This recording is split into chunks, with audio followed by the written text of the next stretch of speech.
Salam kenal Bapak dan Ibu para pendengar. Perkenalkan nama saya Dani. Saya seorang mahasiswa Magister Teknik Sipil ITS bidang keahlian manajemen proyek konstruksi. Pada kesempatan kali ini, izinkan saya untuk mempresentasikan tugas paper review mata kuliah manajemen strategi. Nah, judul paper yang saya akan review ini adalah Balance Scorecard atau biasa kita sebut nanti BSc in Construction dengan dosen pengampu Bapak Dr. Insinyur Tatang Ahmad Taufik, MSc IPU. Nah, outline yang akan dibahas pada paper review ini adalah yang pertama identitas dari paper itu sendiri, lalu ada latar belakang, lalu tujuan, selanjutnya ada metode dan hasil, dan yang terakhir ada kelebihan dan kekurangan dari paper ini. Masuk ke outline pertama yaitu identitas paper atau artikel. Nah, judul paper yang saya review ini adalah Balance Scorecard for Construction dari Jurnal International Scientific Conference People Buildings and Environment dengan volume dan halaman 10-12-11 tahun dibuatnya 2019 dengan penulis Dragan Ketik, Ladislav Bevanda, dan dengan reviewer saya sendiri Hafiz Dani Aslam NRP 60122-11052 dari jurusan S2 Teknik Sipil ITS pada tanggal 10 September 2022.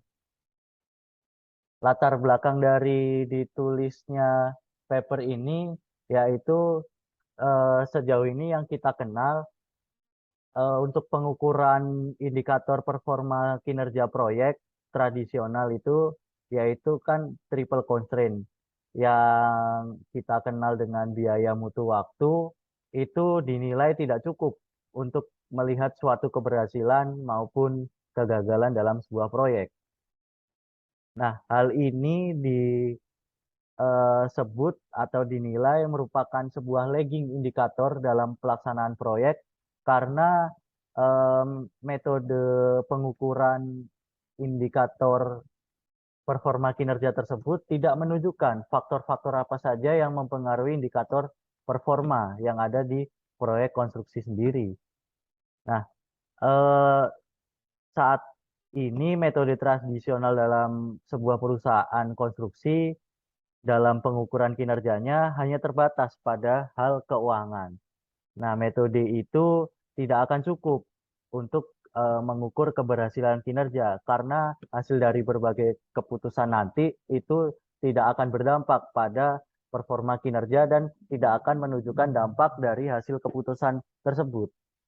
Lalu sangat penting untuk melihat performa perusahaan, bagaimana keputusan yang dibuat itu memiliki dampak nantinya terhadap pangsa pasarnya, mulai dari potensi investor, lalu ada karyawan, serta pelanggan. Nah, Bapak dan Ibu pasti juga tahu semua perusahaan akan berlomba untuk menciptakan value dari aset tak berwujud perusahaan itu sendiri atau perusahaan Bapak dan Ibu seperti sumber daya karyawan, ada database, sistem informasi, relasinya dengan para customers, inovasinya, dan lain-lain. Nah, karena aset tak berwujud dari perusahaan itu akan mempresentasikan citra dari perusahaan sebanyak lebih dari 75% value perusahaan. Sehingga formulasi dan eksekusi dari strategi itu diperlukan secara eksplisit untuk menangani mobilisasi dan penyelarasan dari strategi yang sudah direncanakan saat perusahaan Bapak dan Ibu sedang berjalan nantinya. Lanjut, tujuan dari penulisan paper ini saya rangkum menjadi 3 kata kunci, yaitu yang pertama ada correct value and measure performance, yang kedua ada integration with company strategy, sehingga yang terakhir itu kata kuncinya adalah increase efficiency. Nah, dari ketiga kata kunci ini, itu jika digabungkan yang dari yang pertama hingga yang terakhir, itu tujuan dari paper ini untuk mengidentifikasi value yang tepat dan jenis pengukuran performa kinerja yang terintegrasi dengan strategi perusahaan. Seperti kata kunci yang pertama dan kedua, sehingga value yang sudah teridentifikasi ini dapat meningkatkan efisiensi dari sistem bisnis perusahaan konstruksi supaya performa perusahaan itu saat berjalan dapat konsisten di kata kunci nomor 3. Itu adalah tujuan dari paper ini dibuat. Next, untuk metodenya, metode BSC yang menjadi topik utama dalam paper ini, yaitu apa sih metode BSC? BSC itu BSC itu adalah balance scorecard, yaitu mengkombinasikan dari metode tradisional pengukuran performa dari segi finansial dan non finansial yang ditambahkan dengan 3 perspektif. Jadi metode tradisional yang hanya dari segi finansial itu ditambahkan dengan 3 perspektif, yaitu dapat Bapak Ibu lihat di flow diagram sebelah kanan, itu untuk metode tradisional kan hanya finansial perspektif. Nah, itu bisa di sini ditambahkan 3 perspektif untuk metode BSC ini, yaitu customer perspektif, internal business perspektif, lalu ada innovation and learning perspektif. Nah, ada kata kunci penting di dalam BSC sehingga manajer itu dapat melihat bisnis dari masing-masing perspektif ini yang didasarkan pada 4 pertanyaan dasar, yaitu yang pertama adalah customer perspektif, yaitu bagaimana sih pelanggan melihat perusahaan kita seperti apa. Lalu ada internal business perspektif, apa keunggulan perusahaan kita. Lalu yang ketiga ada innovation and learning perspektif, dapatkah kita menciptakan dan meningkatkan value dari perusahaan kita. Lalu yang terakhir adalah financial perspektif. Nah, bagaimana kita memandang shareholder perusahaan kita sendiri. Nah, setelah kita mendapatkan dan tahu 4 perspektif penting dari BSC, itu nanti kita jabarkan lagi dari masing-masing perspektif ini. Ada kata kunci juga lagi setelah kita mengenal perspektifnya, yaitu yang pertama adalah goals. Jadi kita harus tahu goals-nya dari masing-masing perspektif. Goals ini adalah sebuah statement yang mendeskripsikan apa yang harus dilakukan untuk mencapai keberhasilan dari rencana strategi. Jadi visi misi strategi ini nantinya akan terhubung satu sama lain dengan masing-masing perspektif ini. Masing-masing perspektif ini akan terhubung. Nah, selanjutnya ada measure. Measures ini adalah sebuah indikator yang digunakan untuk memonitor dari keberhasilan goals yang Bapak Ibu sudah rencanakan tadi. Selanjutnya ada target, yaitu target itu berisikan nilai kuantitatif yang mengukur dan menentukan sebuah keberhasilan. Sehingga Bapak dan Ibu bisa menghasilkan inisiatif, yaitu terobosan yang harus dilakukan agar dapat untuk mencapai goals-nya yang tadi sudah dibuat. Selanjutnya, setelah mengenal metode BSC, selanjutnya kita akan mengenal terhadap metode PSC. Nah, PSC sendiri adalah singkatan dari Project Scorecard. Apa sih PSC?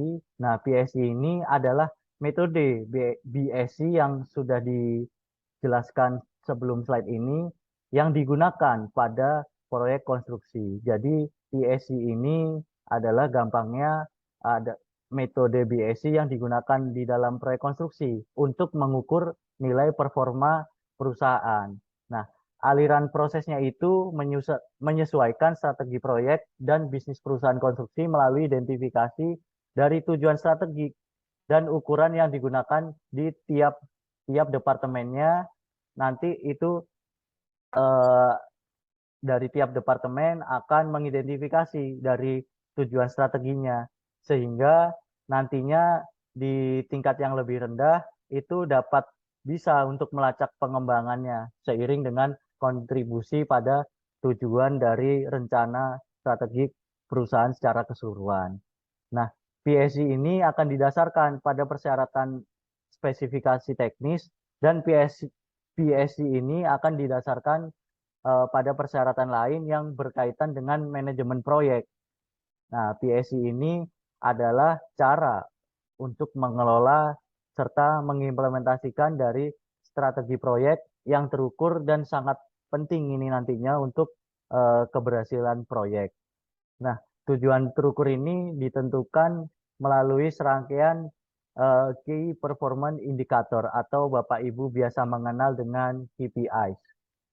Nah, untuk form dari PSI sendiri dapat Bapak Ibu lihat di form sebelah kanan itu sama seperti BSI, kita tentukan perspektifnya itu sama, ada financial perspektif, ada customer perspektif, ada perform, ada internal business perspektif, dan yang terakhir ada innovation and learning perspektif. Nah, dari masing-masing perspektif ini nanti Bapak dan Ibu tentukan indikator-indikatornya itu apa aja nanti sesuai dengan masing-masing perspektifnya. Nah, setelah ditentukan indikator, kita mendeskripsikan indikator itu eh, seperti apa nantinya yang diinginkan.